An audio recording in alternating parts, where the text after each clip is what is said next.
نسمع بس الاول بعدين. طب انت اللي متجوز اكيد بتقابلك مشاكل كتير. حاولت ان انت تتعلم ازاي تحل المشاكل دي؟ ما قعدتش مع مره مع نفسك كده وفكرت ازاي احل المشاكل اللي عندي؟ وانت بقى الخاطب عارف تتعامل مع خطيبتك ومع اهلها؟ عارف انك هتقابلك مشاكل كتير في اول سنه جواز؟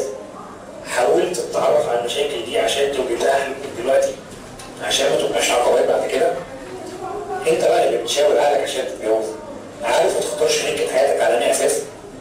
احنا عملنا مدرسه اسمها مدرسه تجوز صح، وفيها بنأهل الشباب للجواز وبنعرفهم ازاي يتصرفوا في فتره ما قبل اختيار شريك الحياه واثناء الاختيار وفي فتره الخطوبه وفتره الجواز وكمان ما بعد الجواز، وبنعمل الكلام ده عن طريق محاضرات بيبقوا حوالي 8 محاضرات في الشهر، وبعدها بتكون مؤهل وقادر ان انت تفتح بيت وتكون حياه سعيده ومستمره. نسبه الطلاق بتزيد وتقريبا دلوقتي بقت 45%. التجربه دي اتطبقت في ماليزيا ونسبه الطلاق كانت 38% ودلوقتي بقت 7% بس. مش عيب خالص ان احنا نطبق ده عندنا في مصر. احنا كل اللي بنسعى عليه دلوقتي ان الفكره دي تكون حاجه رسميه. اي اتنين عاوزين يتجوزوا لازم ياخدوا الشهاده دي مع التقرير الطبي عشان يقدروا يبنوا حياه سليمه. اي اتنين بيحصل ما بينهم مشاكل مش بس بيحصل ما بينهم مشاكل، كمان ابنائهم بيحصل ما بينهم اضطرابات في تعليمهم وطريقه ثقافتهم وفكرتهم عن المجتمع، وكمان الاطفال بيبقى عندهم مشاكل الاب والام نموذج محاكاه لحياتهم هم شخصيا. الكورس ده ببلاش ومن غير فلوس. كمان اللي عليك انك تزور صفحتنا وتملى الاستماره واحنا هنتكلم. مش بس كده، احنا كمان بنسعى ان يكون الفكره بتاعت مدرستنا عباره عن برنامج تلفزيوني عشان نقدر نجيب ناس متمكنين اكتر في المجال ويقدروا يفيدوا الناس بمدى اوسع. www.facebook.com/اتجوز صح فرق عرب. دي اللينك اللي لو حد عاوز ياخدها، بس خلونا طيب لما ناخدها في الاخر ونبدا الكورس ده عشان في الاخر هنقول الكونتاكت كلها.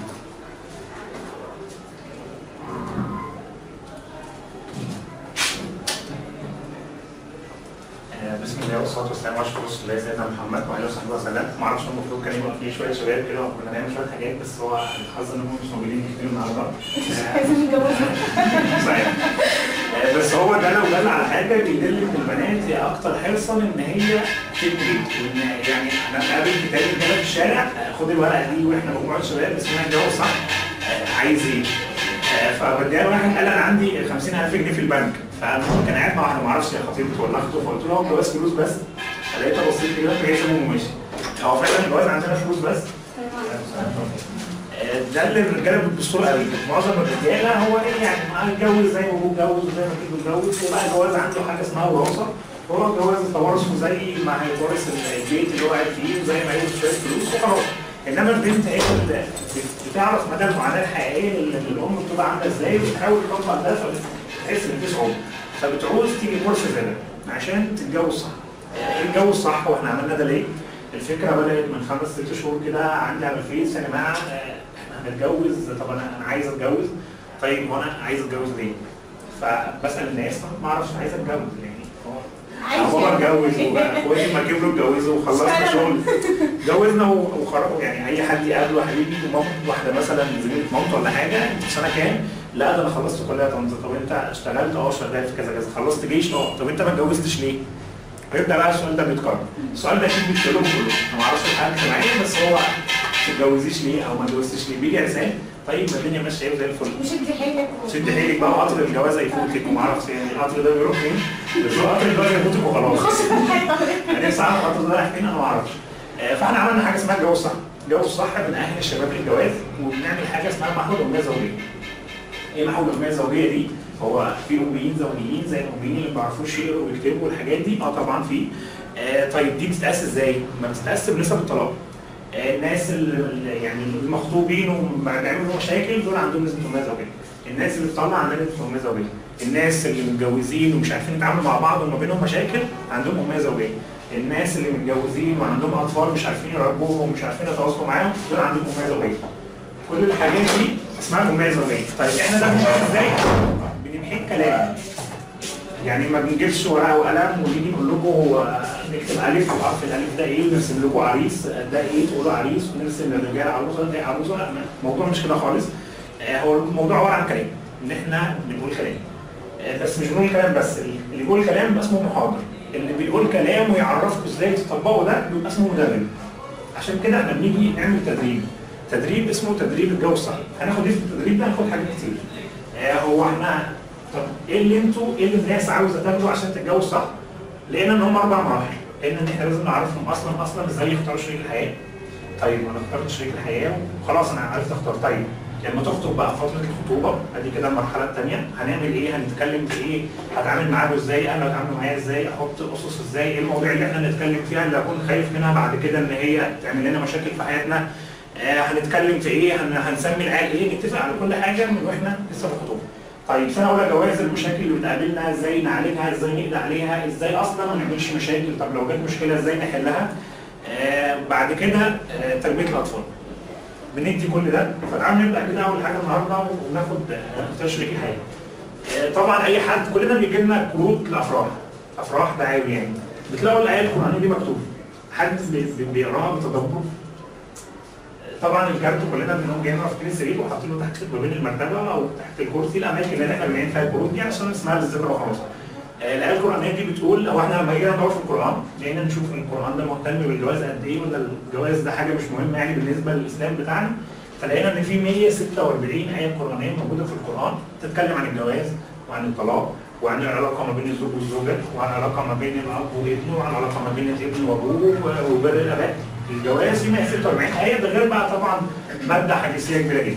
فالايه القرانيه بتقول بسم الله الرحمن الرحيم ومن اياته ان خلق لكم من انفسكم ازواجا لتسكنوا اليها وجعل بينكم موده ورحمه ان في ذلك لايات لقوم يتفكرون. الآية شرح نفسها، بس احنا اللي أنا عاوز أقوله مكتوب هنا خلق لكم من أنفسكم أزواجا لتسكنوا إليها. يعني إيه نسكن إليها؟ طب ممكن نقول حاجة تانية، كان ممكن أصلا الكلمة دي تتشال. ليه الكلمة دي اتحطت؟ حد عارف تفسير؟ طيب باليمين بقى؟ حد عارف؟ هو الفكرة كلها يعني أنا فسرت الموضوع لأنه يعني الزوجة زي بيت الروحة كده، زي إن الزوج بيرتاح عندها وهي بترتاح بالظبط عندها يعني. طيب وجعل بينهم مودة ورحمة. لو البيت ما فيهوش مودة ورحمة ايه اللي هيحصل؟ طب المودة والرحمة دي احنا اللي بنجيبها ولا ربنا اللي بيجيبها؟ ربنا جعل ما بيننا، بس في اسباب بتخلي المودة والرحمة دي تدوم، في اسباب بتخليها تمشي بسرعة. طب احنا هنتكلم اصلا عن الجواز. حد يعرف عن الجواز؟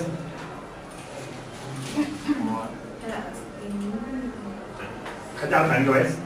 شرفة. لا عايزين بقى تدور كده عشان بس احنا هنتكلم عن الجواز. عشان نتكلم عن الجواز كلنا لازم نكون عارف الجواز عندي زي عند حضرتك زي عند حضرتك عشان ما نبقاش مختلفين. فعايزين نعرف كده الجواز. الجواز المفروض ان هي علاقة قائمة بين طرفين. تمام. الحفاظ على النوع مثلا. او عشان نكمل نص ديننا عشان نكمل نص ديننا كده يعني. تمام. ايه تاني؟ طيب هي بالنسبة لي يعني شراكة بين طرفين. شراكة بين طرفين. تمام. هي قايمة على مصالح كتير. قايمة على مصالح كتير. طبعا جدا، والمهم ان الاثنين يكونوا بيكملوا بعض يعني كل واحد يشوف ابسط نقطة ضعف عنده. طب ولو واحد اتجوز واحدة مش هيكملها وهي مش هتكملها ينفع يتجوزها ولا ما ينفعش؟ ده على حسب الشخصيات بقى. حسب الشخصيات. طيب. المهم ان ليه هدف في الاخر يعني الجواز مش جواز وخلاص. اختك ونفس التعريف ولا؟ لا هي اختي وما اعرفهاش. ماشي، هو شركة بهدف بناء أسرة. مش عايزك تعرفي، انا عايز يعني ايه بالنسبة لك؟ يعني ايه تعريفي؟ يعني ايه جواز بالنسبة لك؟ يعني ايه؟ يعني حد بيقول لك جواز في البيت اللي بيجي في دماغك بيت بقى وعيال صغيرة وخد يد من الجزمة وروح يعني مش عارف ايه وعيال ولا بيت وشوية ثلاجة وبوتاجاز وشوية مواعين يعني بس ايه اللي بيجي في دماغك لما بيقول لك جواز؟ انت هتتجوزي، ما تتجوزيش ليه؟ ان شاء الله لما تتجوزي، ايه اللي بيجي بقى في دماغك لما تسمعي كلمة جواز؟ عايز زي ما هم عرفوا يعني. مش حاجة جديدة يعني. مش حاجة جديدة. طب هم قالوا ايه؟ هي قالت الحفاظ على النوع والثاني كمل نص دينه، وهي قالت شراكة بين طرفين قايمة على مصالح مشتركة. طيب. هتعرفي ايه؟ انا بالنسبه لي ان هو فتح بيت يعني بيت مسلم هدفه منه ان احنا نجيب زوجيه كويسه جدا يعينوا في المجتمع ده يبقوا حاجه تشرف بس. انا اول ما بيجي بالي حاجه مع الموضوع يعني اللي هو التكوين الأسرة والمسؤولية والتحمل. تمام، جميل. ان انا حاجه مثلا يشاركني في الحياه، يحفزني ان انا مثلا ابقى كويسه، يعني كده نفس تفكيري شويه مقارب ليه، بس دايما بنحفز بعض. طب ولو جالك عريس ولقيت ان هو مش هيحفزك في حاجه، هتتجوزيه ولا هترفضيه؟ مش هيخليني محلك سر يعني هو ايه؟ حضرتك هي شراكة ما بين الاثنين عشان خاطر هدف معين بنسعى ليه. لازم الهدف ده يبقى واحد عشان نتحمل كل الصعاب اللي بتقابلنا.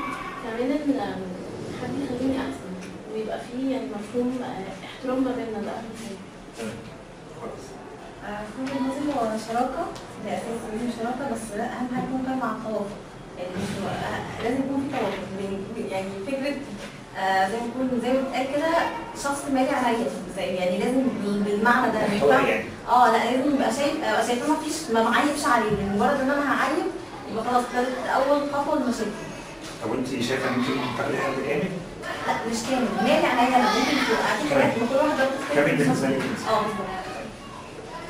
تقريبا كل اللي اتقال يعني ممكن يبقى شريك حياه.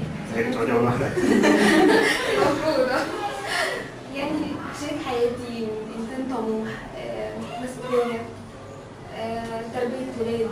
ايوه. اول دي جديده دي. يعني مش عارف محدش فيكم قال اولاد وتربيه بيت حاجات كده. طيب هو الجواز هو بسم الله ما شاء الله كل اللي انتوا قلتوه. يعني كل اللي انتوا قلتوه هو ده الجواز.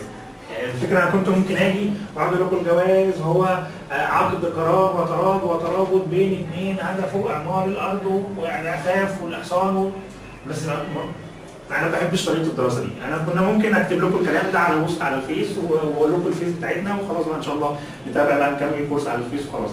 الفكره بقى اللي احنا بنشتغل بيها بطريقه الدراسه عشان احنا ده هنتابعه في بقيه الكورس، واحنا نقسم نفسنا مجموعات، يعني ممكن نقسمها اربعات ولا حاجه، مش مشكله، ممكن الاسبوع الجاي ما تشتغلش معانا. دايما كنت بحب يعني في طريقه الدراسه كنت احب الاستاذ يسال وبعدين انا اقعد اشغل دماغي شويه. هو يعني ايه اجابه السؤال ده؟ وبعد كده اشارك حد انا واصحابي نقعد اسال جنبي كده في مش عارف هو كذا كذا يعني ايه، فيقول لي فابدا هو الاستاذ ياكد لي المعلومه او ينظمها لي. دي كنت بحس ان هي احسن طريقه في الدراسه، حابب ان احنا نشتغل النظام ده في الكورس. فالجواز هو كل اللي قلته، هو بيت بيتكون من اثنين وان شاء الله بيبقى النيه ان بيجي حد بعد كده يكمل علينا البيت دوت، ان احنا نبقى نربيه ونوصله ان هو يبقى حد زينا، زي بنعمل نموذج محاكاه بالظبط للي والدتنا عملته. انا لو طلعت لقيت بابايا بيضرب مامتي، اول مشكله هتحصل ما بيني وما بين مراتي هضربها. انا شفت بابايا مثلا بيكلم مامتي فقام جاي مسكها ضاربها، فلما تيجي تكلمها اقول لها مثلا ما زررتيش البتاع ده ليه؟ هتقول لي وانا زررك ليه؟ اقول لها ما تردش عليا كده، مامتي بقى ايدي شبه الخدامين والحاجات اللي احنا بنسمع عنها في الافلام دي. برضو البنت لو واحده فيكم لقت مامتها وجدتها بيتخانقوا مع بعض، لا حمت مامتها يعني، فطبيعي ان هي لما واحد يجي لها تبقى عارفه ان هو عنده رخمه شويه، مامتك عامله ايه؟ هتقعد معانا مش هتقعد معانا، فتحاول تعمل نموذج محاكاه من اللي والدتها بتعمله، تحاول تعمل اصلاحات عليه. طيب تعالى ناخد حاجه ثانيه غير تعريف الجواز. ايه رايكم نعمل مشروع؟ يعني ما شاء الله فريق كويس، تعالوا بقى نقسم نفسنا اربعات، انتوا اربعه انتوا الاربعه مع بعض، انتوا الخمسه وانتوا الخمسه.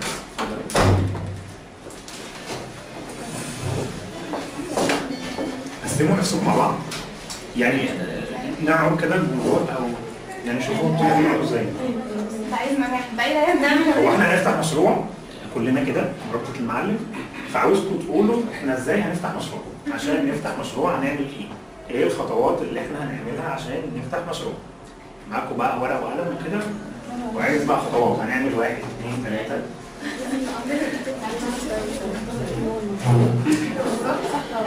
طبعا الدنيا ساعه وما كانش عايز. طيب بص، هو احنا هنعمل الوضع ده كتير، فحاولوا تقعدوا بشكل ان احنا ما نحركش نفسنا كتير. يعني بصي حضرتك ممكن تيجي كده نص دايره احسن. يعني بحيث خلاص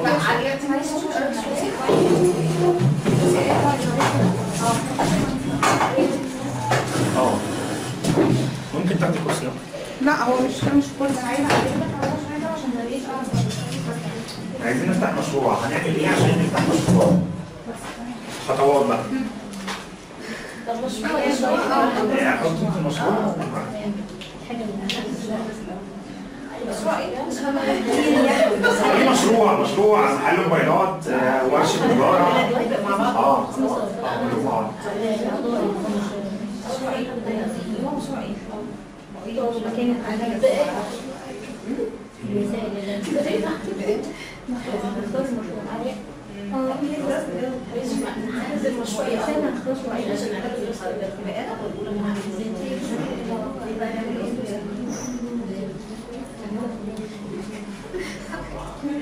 عايز يفتح خياطه، عايز يفتح اي حاجه. اولا جدول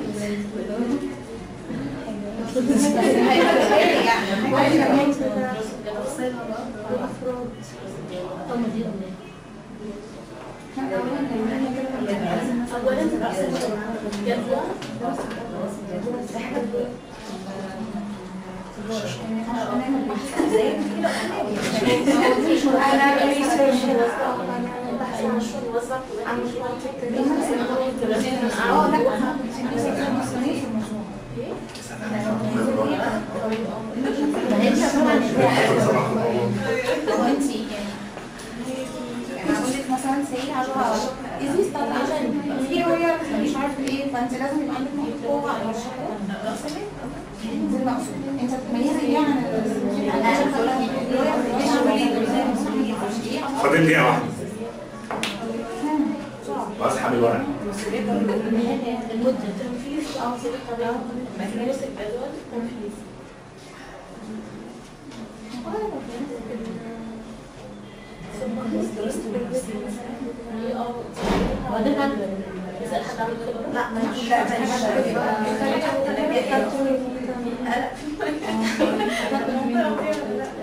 ما اعرفش اعمل محل في التحرير.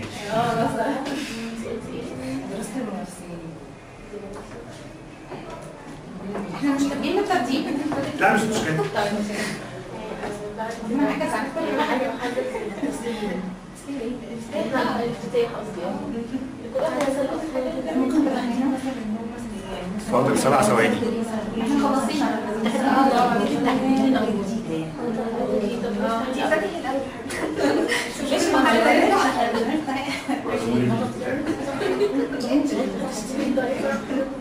كل النقطة كل اربع ايده فوق بيسيب انا اللي في ايده. طيب حد يقول لنا كده انتوا عملتوا ايه واحنا عملتوا ايه؟ اللي كان بيكتب هو اللي يقول. ايوه كده كان بيكتب. لا كان بيكتب هو اللي يقول. يلا ايه ابتدي انت بالشمال. نسمع لي الكلام من الاول. طيب المروحه دي لها زرار عن المروحه دي؟ عزمني عزمني مفيش طريقه دي. اتفضلي. اوكي اول حاجه قلنا نختار لا ثواني بس عشان نسمع بعض. هاتي القلم ده. خلاص احنا خلصنا. نسمع بس. نحدد ايه؟ نختار المشروع ذات نفسه. نختار المشروع ذات نفسه. ايوه بعدين هنشوف ايه الاعضاء اللي هيشاركوا في المشروع ده. الاعضاء اللي هيشاركوا في الموضوع. صنايعيه. ايه الهدف من المشروع اللي احنا هنعمله؟ الهدف من المشروع اللي احنا هنعمله اذا كان لينا او للمجتمع. اذا كان لينا او للمجتمع. ايجابيات وسلبيات المشروع. ايجابياته وسلبياته. وبعدين هنشوف المكان ده، يعني مثلا لو المشروع ده محتاج لمكان نختار المكان المناسب اللي انا هعمل فيه المشروع او الوقت المناسب. واي وسائل ثانيه للتنفيذ محتاجينها، مستلزمات المكان او اي حاجه زي كده. وبعدين نفكر هنعمل المشروع منين. تمام ماشي.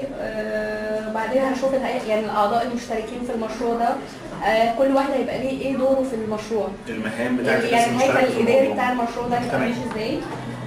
طبعا لازم هنعمل دراسه جدوى يعني يوسف قد ايه مكاسب خسائر كتير ولا ايه؟ في 15 اوكي. وايه اللي هيميزنا؟ ممكن اسكت. لا تمام. ايه اللي هيميز المشروع ده عن بقيه المشروعات اللي شغاله في نفس التخصص؟ ايه اللي هيميز المشروع ده عن بقيه المشروعات اللي شغاله في نفس التخصص؟ هيتنفذ يعني المشروع ده محتاج قد ايه عشان يتنفذ في الوقت؟ تمام. اوكي. والارباح ماشي. هنوزع الارباح ازاي؟ اهم حاجه. اهم حاجه. طيب ده جميل قوي. نسقف لهم بقى. عجبني الكلام ده بصراحه. فاضل نقطة. طيب ماشي. لا هي بس هي المجتمع هيستفاد ازاي؟ قلتها. طيب ده جميل قوي. تعالوا اتفضلوا. قولوا لنا اللي انتوا استفدتوا. طيب المشروع اول حاجه هنحدد الهدف. واحد في الدورة زي ما بتقول احنا في الدورة حضرتك. لا مش تجاره، هي بتسال يعني. اول حاجه هنحدد الهدف، ايه المشروع اللي هنعمله ده عشان خاطر نشوف ممكن نعمل فيه ايه. تاني حاجه نعمل دراسه جدوى، المشروع ده مهم ولا لا؟ طب مهم لمين؟ لينا ولا للمجتمع؟ هنسال حد عنده خبره لاننا لازم نجمع معلومات من كل مكان. بعد كده هنشوف هنجيب فلوس منين، راس المال. هنجمع مننا، هنجيب كارد اي مكان يعني. هنوزع المهام، كل واحد هنشوف بيعرف يعمل ايه فهيمسك حاجه، يعني واحد بيرسم هو يعمل حاجه، واحد تجاره هو اللي يمسك ممكن نستعين بقوة خارجية برضه، ايه؟ مش لازم احنا اللي بنعمل كل حاجة، ممكن نستعين بقوة خارجية. يعني محدش يعرف يرسم، ممكن نشتري بره مش مهم. انا بعرف ارسم تمام. فاحنا يعني نستغل نفسنا وبعد كده نستعين بره. بعد كده بقى نبتدي ننفذ كل اللي احنا خططناه ده ونجيب الفلوس ونوزع المهام ونعمل كل حاجه. بعد كده لازم ندرس المنافسين، نشوف احنا مين زينا ونتميز عنهم بايه. بعد كده نشوف الحاجات اللي الناس بتكتب فيها وانا اشرح فيها بالظبط، نتعلم من غير. بعد كده هنفتتح بقى المشروع ونمارس كل الحاجات. ساعات لهم بس نص نسيت. طيب احنا عملنا ده عشان نعمل مشروع يكلفنا شويه فلوس، 10,000 15,000 20,000 50,000. مشروع هيقعد فتره معينه، انا ممكن اخسر واسيبه او ممكن اطور من نفسي، فكده كده هسيب المشروع ده. مش شايفين ان مشروع الجواز هو اولى ان احنا نعمل له دراسه الجدوى اللي احنا عملناها؟ مين بقى بيجيب ورقه وقلم فينا وبيقول انا هتجوز؟ يعني تعالوا بقى نعيد كل النقط اللي انتوا قلتوها بس نعمل لها اسقاط على المشروع بتاع الجواز اللي احنا المفروض نخش عليه. يعني اول نقطه انتوا قلتها ايه؟ نختار المشروع الاول. نختار المشروع، اختار العروسه بتاعتي. هو انا ينفع اروح اخد كده اي مكان؟ لازم ابقى عارف ان انا هتجوز، لازم اختار حد مناسب، مشروع مناسب اللي هو حد مناسب، حد انا هعرف اتعامل معاه، مشروع انا هعرف اتعامل معاه، حاجه هعرف ابيعها، فواحده انا لازم اعرف اتصرف معاها. تعالوا نقول تاني نقطه. تاني نقطة الأعضاء المشاركين في المشروع. الأعضاء المشاركين في الموضوع، أهلي وأهلها والأطفال اللي هيجوا، لازم أعمل حساب كل ده. وبعدين مكان التنفيذ. مكان التنفيذ، أنا هسكن فين؟ هسكن في مكان قريب من شغلي عشان أنزل أروح الصبح بدري، ولا أنا ممكن أسكن في مكان بعيد؟ طب هاخد مكان بعيد عن أهلها هي ولا بعيد عن أهلي أنا، ولا ممكن أسكن في نفس البيت؟ أحاول أختار المكان اللي أنا هسكن فيه. وسائل التنفيذ اللي هي العفش بقى والشبكة والكلام ده. بقى شايفين بقى بعد كده.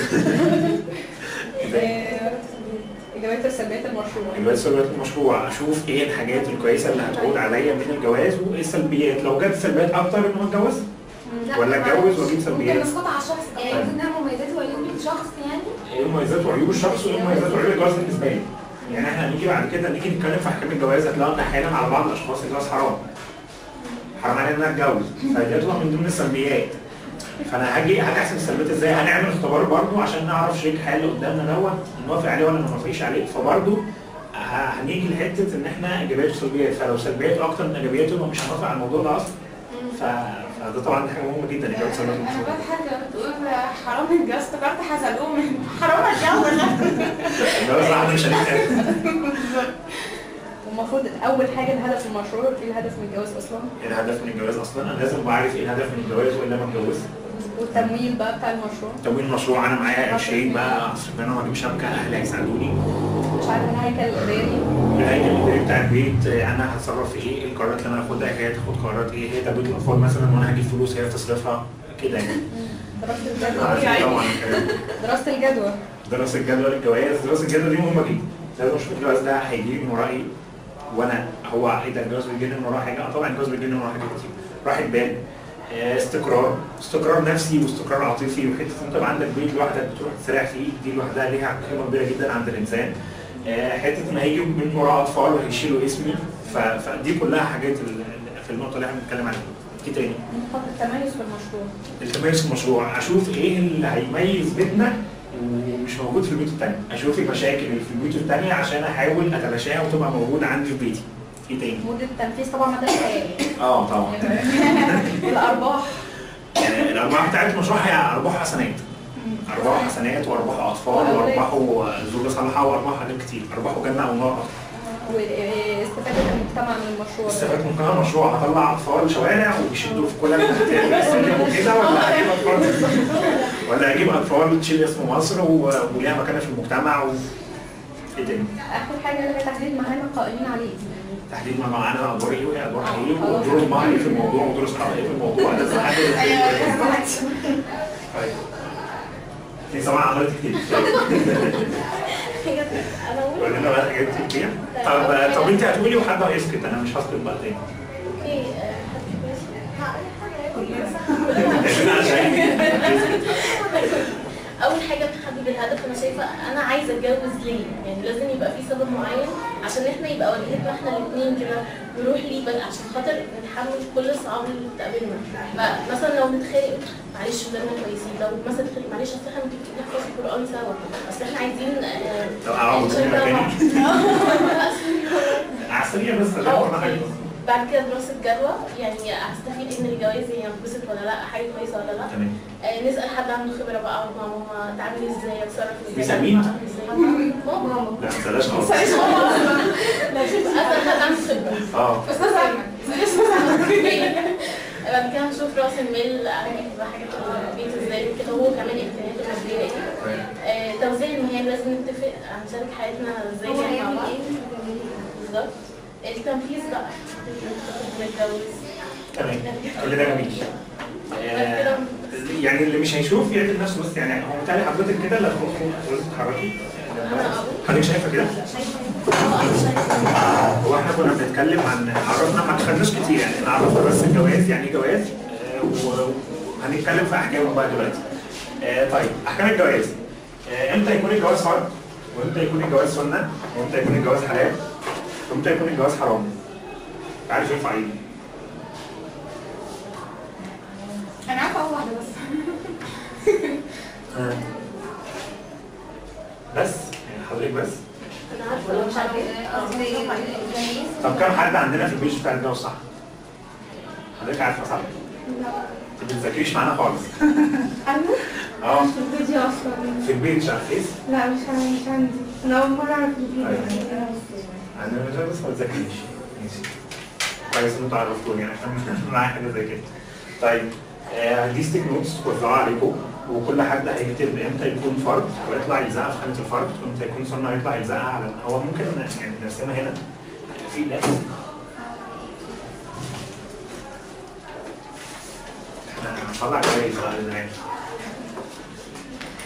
محدش يقول لي الجواز حرام لما حد يروح يتجوز زوجة 5، أو الجواز حرام لما حد يروح يتجوز واحدة مرات أخوه.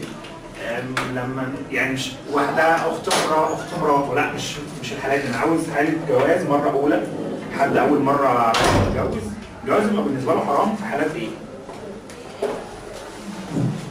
هنعمل كده ونكتب هنا فرض. لو عارفه اكتر من واحده اخد ورقتين. كل واحد المفروض ياخد 4. 4 ورق.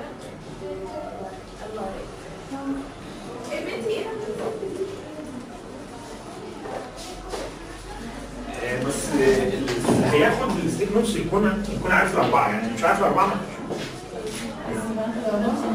طب لو عارف حضرتك عارفه اجابات ال4؟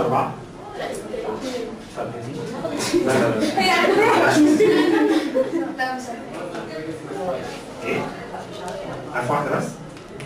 مين عارف ال4؟ يخمن. طيب طب شغال بقى بس 5 دقايق. لا 5 دقايق كتير، 3 دقايق. طيب هحاول نبسط عليكم الموضوع شويه واقول طب ماشي انا ممكن اقول يعني ايه جواز، يعني ايه فرض اصلا؟ يعني ايه فرض؟ ربنا فرض عليك. ربنا فرض عليك، لازم تتجوز زيه زي العبادات، زيه زي الصلاه زي الصوم. لو حاجه لو ما عملتهاش باخد عقاب، طول ما انا مش بعملها انا باخد عقاب، طول ما انا مش متجوز باخد عقاب. بتهيألي كده سهلت الموضوع شويه. طيب تعالوا نتكلم ايه بقى الحاجات اللي بتخليني طول ما انا مش متجوز عمال اخد سيئات. امتى يكون سنه؟ جواز سنه زيه المفروض حضرتك الامهات المفروض عارفه. انا كنت حاطط حاجه في الفرد بس. احنا هناخد السنه زي السنه اللي الرسول صلى الله عليه وسلم قال عليها، يعني حاجه انت عملتها تاخد حسنات، ما عملتهاش ما فيش حرج عليك، يعني انت مش هتاخد سيئات كتير. مكروه حاجه يعني ما يستحسنش ان انت تعملها، بس لو عملتها مش ممكن تاخد سيئات، ممكن ما تاخدش انت ونيتك بقى. والحاجه الحرام حاجه زي حاجه غلط في الدنيا، ما ينفعش انت تتجوز. لو اتجوزت انت عمال بتاخد في سيئات. مين عارف؟ طيب نطلع هديه طيب للي هيعرف. اكيد مش هناخده بالتاني يعني فكرت. حد عارف؟ انت كنت عايز تفعل ايه؟ طب قولي واحده ممكن حد عارف ايه؟ طيب قولي. مثلا لو هو مثلا عنده مرض او حاجه ممكن ينشره مثلا. طيب ده جميل. هينشره وهيتجوز كتير؟ لا هيسيبه عشان كده. لو حد عنده مرض طب ممكن مكروه لو مش هيحسن معاشرة الزوجة، يعني مش هيعملها كويس يعني وهيعذبها. ممكن لا والله بجد مش مؤهل للجواز مثلا، يعني ممكن نقول هو مش مؤهل للجواز او هيقع اذى عليها هيأذيها.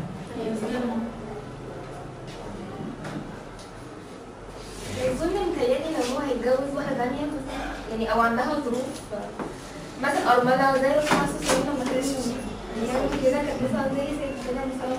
لا مش ده اللي انا قصدي عليه. هو هي سنة لو هو غير ميسور ماديا. لو ايه؟ غير ميسور ماديا مش قادر ماديا؟ بس يعني يعني حلو يعني سنة ان هو يتجوز وربنا هييسر له امره. لا مش فاهم. كده باخدهم فوق رجلين ربنا يعني ايه اسمه كده. لا واحد ما عاوزش يتجوز بس حب ان هو يتجوز عشان خاطر يعني يكمل نص سنين وكده. يتجوز؟ بس هي كان الموضوع سنة دي صعب قوي يعني. هو جواز سنة على فكرة بالنسبة لناس كتير. هو الفرض والمكروه والحرام بالنسبة لعدد حالات معينة. والسنة ده يتجوز السنة هي الحالة العامة زي ما بنقول. ماشي. هاخد العصير. بس طب هضيف حاجه في حكايه الفرض دي، الحديث بتاع الرسول صلى الله عليه وسلم: من استطاع منكم الباءة فليتزوج. اعتقد ان ده يعني الامر هنا في حديث فرض. طب هو لو استطاع الباءة بس مش عايز يتجوز، انا ورايا جيش مثلا او ورايا شغل او مسافر بره وجاي هو فعلا استطاع الباءة بس مش هيتجوز. في ناس اصلا يعني عايشة وماتت وهي ما اتجوزتش اصلا. مش حرام عليهم. وممكن يكون كان حرام عليهم، احنا ما نعرفش. هنقول بقى مثلا هو لو مثلا هيعرف نفسه في حاجه بزوجه مثلا. لو ايه؟ هيعرف نفسه مثلا. ايوه بدأت ومحتاج زوجه ده فرض يتجوز، ان لو ما اتجوز هيبقى حرام عليه. طيب ممكن نقول ان هو في حاله يعني الفرض عليه الجواز هو متيقن ان هو هيعمل حاجات غلط. ايوه ممكن نسميها كده. متيقن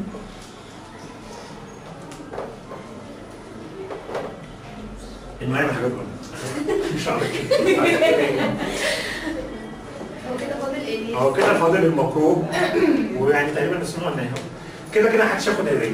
فكده انا اقول طيب الفرض حد فرض عليه الجواز، حد عمال بياخد في السيئات طول ما هو مش متجوز. مين ده؟ حد الرسول الحديث بيقول ايه بتاع الرسول صلى الله عليه وسلم؟ بيقول: من استطاع منكم الباءة فليتزوج. الفاء دي سرعه وترتيب وامر وفي حاجات كتير. انا واحد مستطاع ماديا وقادر معنويا ان انا هتجوز وما عنديش اي مشاكل، خلصت جيشي وخلصت دنيتي واشتغلت شغله كويسه وهقدر افتح بيت. ايه المانع ان انا اتجوز؟ فالمفروض عليا اتجوز، بس في حاله واحده: لو انا طول ما انا مش متجوز انا بعمل حاجات غلط، انا مش عارف اغض بصري على البنات اللي ماشيه في الشارع، انا بعمل حاجات غلط، انا بعمل علاقات غير سليمه، كل الكلام ده يبقى انا فرض عليا اتجوز. طول الوقت يعني من ساعه ما بدات اخش في الحالات دي وفي الحاجات دي لحد ما اتجوز، في الحاله دي انا عمال اخد سيئات. ليه؟ عشان انا ما عرفتش نفسي بالجواز. تمام؟ يبقى دي الحاله اللي هي فعل فرض. انا عايز تقول الكلام ده كله. طيب تاني حاجه سنه. نكمل الحديث: من استطاع منكم الباءة فليتزوج فانه اغض البصر واحسن الفرج واللي مستطاع فعليه بالصبر. طيب انا مؤهل ماديا ومؤهل نفسيا ومؤهل اجتماعيا وكل حاجه ولقيت بنت الحلال، بس مش عايز اتجوز، يعني مش في اهتماماتي الجواز دلوقتي، انا ورايا شغل مثلا مسافر بره وجاي، فالجواز بالنسبه بس انا يعني في ميزه هنا بقى ما بيني وبين فرد، انا اصلا ما بعملش حاجه غلط، انا مش فارق معايا الجواز، انا بعرف نفسي بالصوم وبالصلاه وما بعملش حاجه غلط، فمش في اهتماماتي الجواز، مش غريزه عندي قوي ان انا خليني انا اتجوز. ففي الحاله دي الجواز بالنسبه لي سنه. انت ما اتجوزتش عادي، طالما انت ما بتعملش حاجات غلط فانت مش بتاخد ساعات. طيب انت تقول لي جواز مكروه. الجواز يكون مكروه لو مثلا انا يعني حاسس ان انا هضر زوجتي حاسس او شاكك ان انا هضر زوجتي، او هي حاسه ان هي هتضر جوزها. ازاي مثلا؟ انا بخيل مثلا، يعني مثلا كان في واحد يعني هي قصه انا سمعتها من مدرس سوري بيقول لي ان هو كان بيقفل البراد عامل له قفل وبيقفله لما بيخرج من البيت عشان مراته ما تشربش شاي وهو مش موجود. يعني متخيلين بقى مدى البخل، بيقفل كل حاجه في المطبخ ولا تاكل ولا تشرب، بخيل. بس ممكن هو يتجوز واحده تطلع ارخم منه وتقول له يقوم جاي قافل لها الثلاجه، تقفل له ما اعرفش الدولاب، يعني يقعدوا بقى ايه ينكدوا على بعض. فانا مش عارف، انا مطالب يعني حاسس ان انا هضرها. ممكن اكون مثلا بنت مديري في الشغل، انا عاوز اروح اتجوز بنت مديري بتاع الشغل عشان اترقى واخد ترقيه. الجواز القايم على المصلحه، الجواز ده مكروه. طيب امتى يكون الجواز حرام؟ لو انا متيقن ان انا هاذي مراتي، لو انا عندي مرض. مين اللي قال انا عندي مرض؟ لا نسقف لها. هي انا عندي مرض خبيث، عندي مثلا مرض الايدز، اي مرض معدي، في الحاله دي انا يكون حرام علينا ان اتجوز. يعني والله الحاله دي عند حد انا اعرف شخصيا، راحوا قضى فتره خطوبه، قعد سنه خاطب وكتبوا الكتاب وخلاص العزال بيتجهز وجهز عربيه العزال، وتاني يوم يعني النهارده الخميس صبح يوم الجمعه هيروح يشوف العزال. خل العروسه كانت تعبانه وعندها حاجات في الكتل وحاجات كده، فراحوا للدكتور قالوا عايزين يغير لها طريقه العلاج عشان هتتجوز. فقال لهم لا انتوا استهبلوا ما ينفعش تتجوز. ازاي؟ قالوا لها يعني الدكتور قال ضغط الجواز والحاجات دي كلها تخليها ان هو هتبدا بقى تغسل كلى وممكن تموت اصلا، فما ينفعش ان هي تتجوز. هما بقى دي في الحاله دي هي عارفه ان هي ما ينفعش تتجوز، في الحاله دي حرام عليها الجواز، لان هي هتضر جوزها، هتضره ماديا، ممكن هتضره ماديا، هتعوز تغسل كلى كل اسبوع او مرتين في الاسبوع، فده هيبقى ضرر. ممكن يكون عندها مرض معدي هتعديه لما تتجوزوا، ربنا قال ولا ضرر ولا ضرار، اني حرمت الظلم على نفسي وجعلته بينكم محرم، يبقى ما ينفعش انا اتجوز حد عشان اضره. في الحالات دي كلها بيبقى حرام عندي، حرام عليا الجواز، حرام عليا الجواز. اتفضل. ممكن عشان حاجه نفسيه مثلا، ممكن يكون عنده حاجه نفسيه. في اثنين كانوا متجوزين، كانوا اصحاب مع بعض 7 سنين في كليه الطب، وهو عنده مرض صرع، ربنا يعافينا. فالقصه دي انا سمعتها حقيقه فعلا، وكانت على ما اظن كانت نزلت في البلد وحاجه زي كده. يوم الفرح الصبح العريس نزل بالملابس الداخليه وقعد يجري في الشارع، يعني انتوا لكم بقى انت تتخيلوا. صحيت الصبح فين العريس، فبصيت في الشارع لقيت الناس بتجري وهو عمال بيجري ورا الناس في الشارع. والده العريس كانت بتديله علاج وات ايفر، هو كبسول او حقن لمده كل شهر بتديله العلاج ده، وكان مع شغلات الفرح والحاجات دي كلها نسيت تديله العلاج. فالعروسه لقيت اتفاجئت بده مع انها كانت مع 7 سنين. ايه فايده ده بقى؟ فايده يعني اللي احنا بدانا نعالج الحته دي شويه بالتفكير الطبي، حاجه اسمها فحص طبي، اي اثنين بيروحوا يتجوزوا بيروحوا يعملوا حاجه اسمها فحص طبي. بس هو دلوقتي يعني بيني وبينكم بتروحوا 50 جنيه كده للراجل وبيقوم جاي يعمل الشهاده دي بقى. لو عملناها صح ممكن تطلع العيوب دي. حد كان لسه بعت لنا بيقول لنا انا ابن عمي جاي عايز يتجوزني، بس اللي بعت لنا عندها اختها متجوزه ابن عمها برضه، يعني 2 اخوات كانوا اتجوزوا 2 اخوات ومخلفين ولا عنده مشاكل. مخلفين عنه اكمل يعني اتجوز قلت لها حاجه اسمها تقرير طبي ممكن تروحي تعمليه، والناس الدكاتره تعمل تشوف الجينات وتشوف انت تنفع الجواز ولا لا. حادثه خلاني بيه.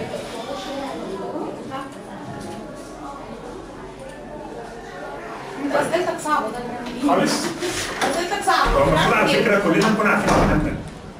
يعني المفروض كلنا احنا اصلا نكون عارفين الكلام ده. طيب تعالوا نتكلم عن طريقه اختيار الولد وطريقه اختيار البنت.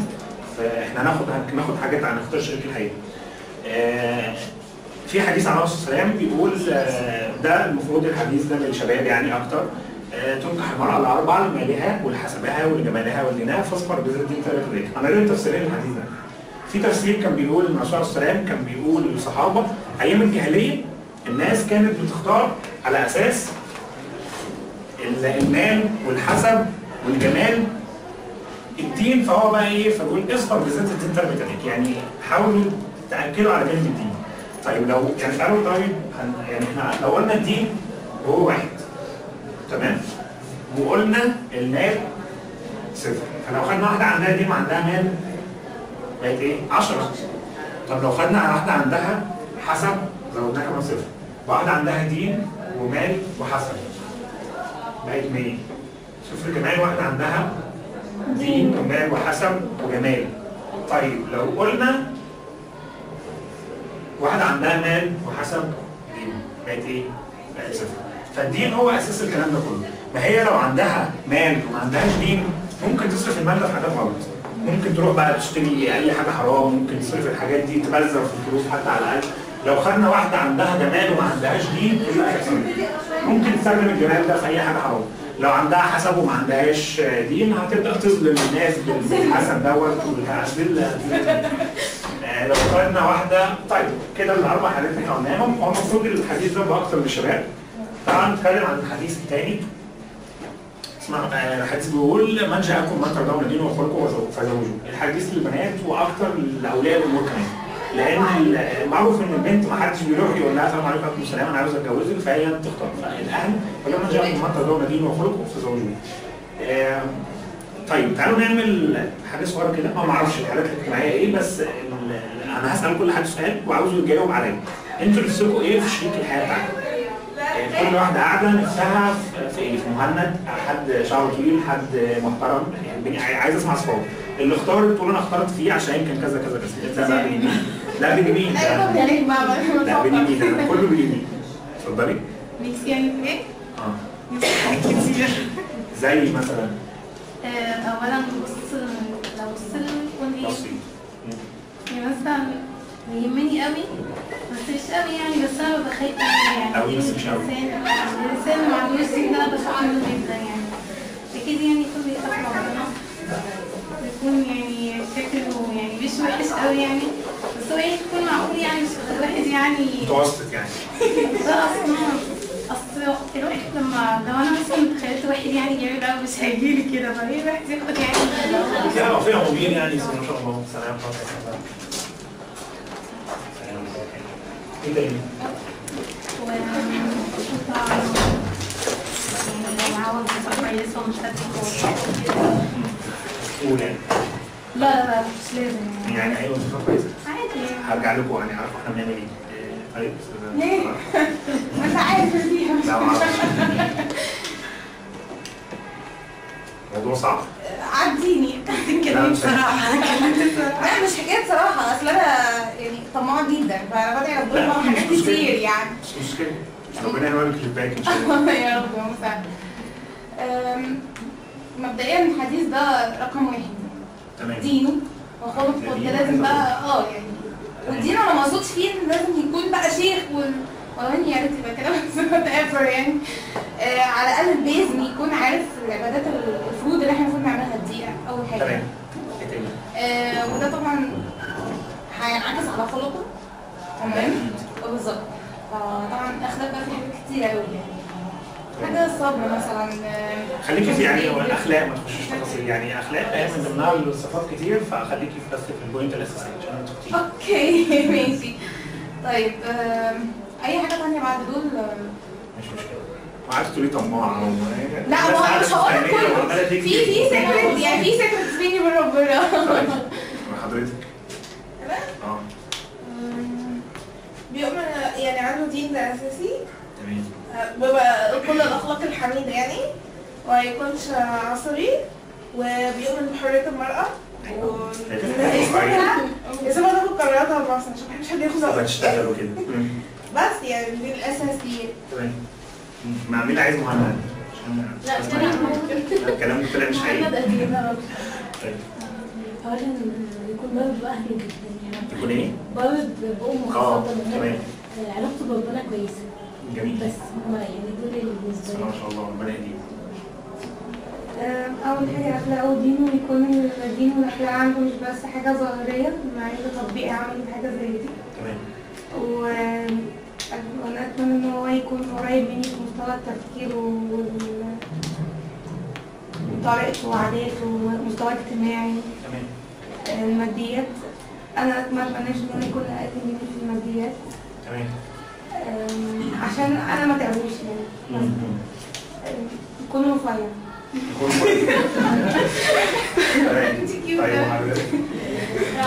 عنده اخلاق. هو انتوا عاوزين حد ممكن عايزين حد شخص غير عادي؟ لا ما قلتوش ليه عايزين دي اخلاق. كلمه عنده اخلاق مش أيوة. ولا شيشه ولا كده. يكون رفيع. لا عادي مش يعني يكون بيصلي، يكون مرح، مش عايزه احكي ابدا عشان انا مرحه. حد كئيب طبعا برضه الاخلاق دي اساسيه. تمام. مهم جدا بالنسبه لي هو يكون شخص مسؤول. مسؤوليه. برافو. اهم حاجه يعني فوق زياده عن اللي قالوه، اهم حاجه يكون طموح، يعني شيء عادي. لا ممكن تقولي من اللي قالوه عادي. طيب اهم حاجه طبعا الدين والاخلاق ده اساسي، ما يكونش مدخن، يكون ملتزم صح. عارف الالتزام مش بره، الالتزام من جوه، ده الاصل. بيطبق يعني مش مجرد مش مجرد بقول انا ملتزم بصلي وبصوم وبس وخلصت، لا. هرجع لكم. يعني بصلي وبصوم وبطبق الدين ده في حياتي. واهم حاجه يكون طموح بقى، يعني شايف بكره ده بيخطط كده، مش وظيفه وموظف واروح البيت وخلصت حياتي. لا ما تقوليش حاجه.